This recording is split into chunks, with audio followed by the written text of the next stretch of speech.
Alltså om man ska hårdra det så är det väl så att alla elbilar är mer eller mindre likadana. Alltså ett stort batteri kostar ganska mycket pengar. Därför är det så kul att för en gångs skull få köra något annat. Ni ser vilken skräpbil jag kör. Det känns som att Sveriges billigaste elbil med råge skulle passa mig ganska bra. Jag är lite på så här slingriga vägar här nu utanför Uppsala. För vi ska hämta bilen på ett torp hos säljaren Christer. Christer Karlavang tycker jag är ett underbart namn för övrigt.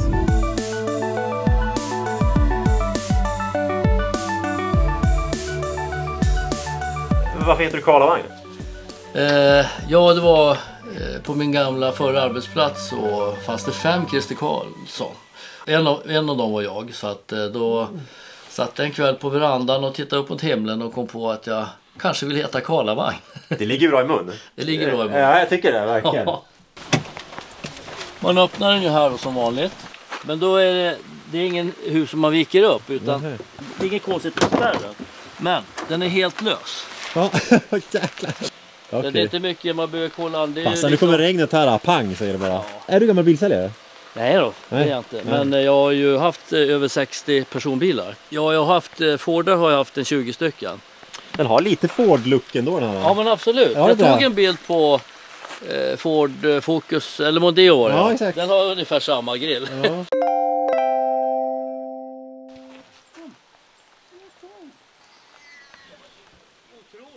Vad var det för någonting?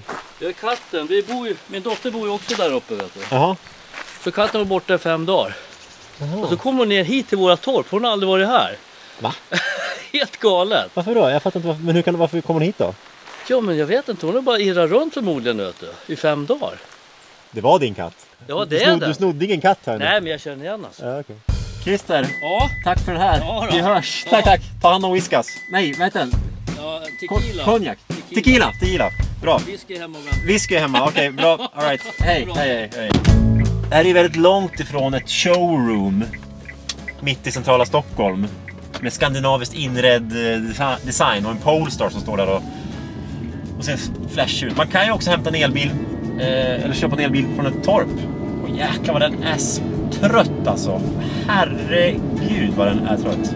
All right. Men faktum är att den här bilen och Polestar och Volvo för den delen är ju släktingar, kanske inte bröder va, kanske inte kusiner heller, men tremänningar då. Och de ägs ju nämligen båda två av Geely.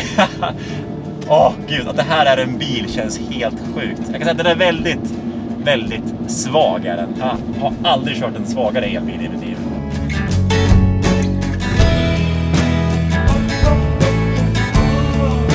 Jag är uppvuxen på landsbygden och då och då skedde det att man fick sitta i en sån här Volvo BM, en traktor va. Och känslan är väldigt mycket traktor. Jag kan säga så här, yvig, direktstyrd. Och det lever ju om. Hör ni hur mycket det låter här? Jag får ju skrika så ni hör. Det här är en jättebullrig bil. För det är en bil. Och tar på pappret. Topphastighet 105 km/h. Men det är så här en regnig dag som denna.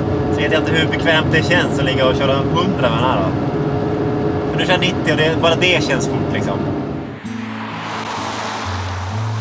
På ett vis har den ju liksom allt man kan tänka sig. På ett vis. Alltså, på där man kan höja stolen. Sänka den lite grann. Man kan skjuta ratten upp och ner lite grann. Inte fram och tillbaka då. Men det hade jag inte förväntat mig heller. Här sitter en knapp för lampautomatik tänker jag.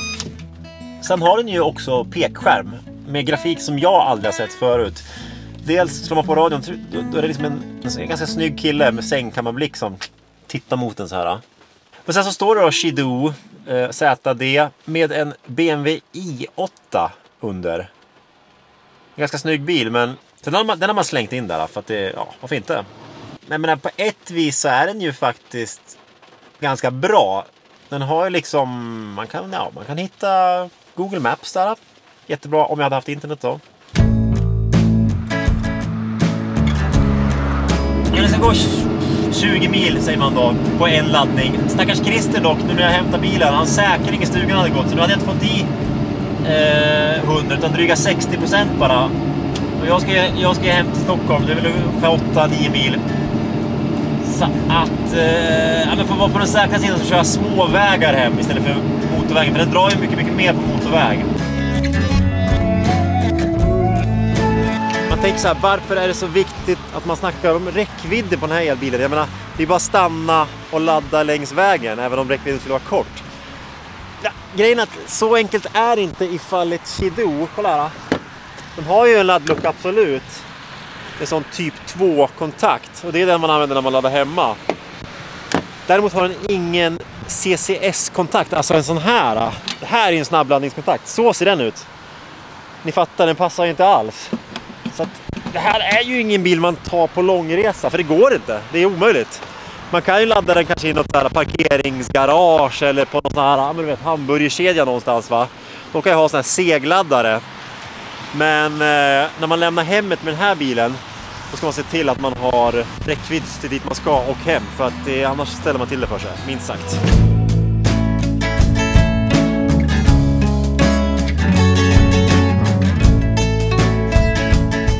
Qidoo laddar med 3,3 kilowatt. Så det tar ungefär 6 timmar att fylla batteriet. Och det är ju segt, den har ju ett jättelitet batteri. Det här är en jätteudda biltyp och det är superlätt av mig att bara halshugga den totalt, såga den. Tekniken är usel, komforten lika så, körmässigt. Ja, herregud, vad ska man säga? Jag kan i och för sig uppskatta att den är så lätt att vända, väldigt körsmidig. Men det är liksom, den är inte kul att köra, inte härlig för 5 öre. Och jag menar, jag tror inte du behöver vara en raketforskare för att förstå att man inte vill krocka i den här bilen.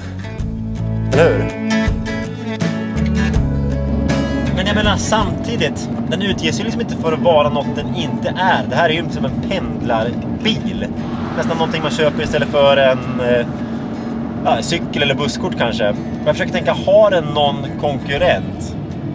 Egentligen inte alltså. Jag tänker så här, inte en ny bil i alla fall. Begagnad, ja då är det väl Volkswagen E-up, en begagnad sån. Men trots att den inte är ny så är den är ju ännu dyrare än Qidoo D2S. Så att nej, vill man ha det absolut billigaste, då är det den här bilen som gäller. Men man får leva med tillkortakommandena, minst sagt.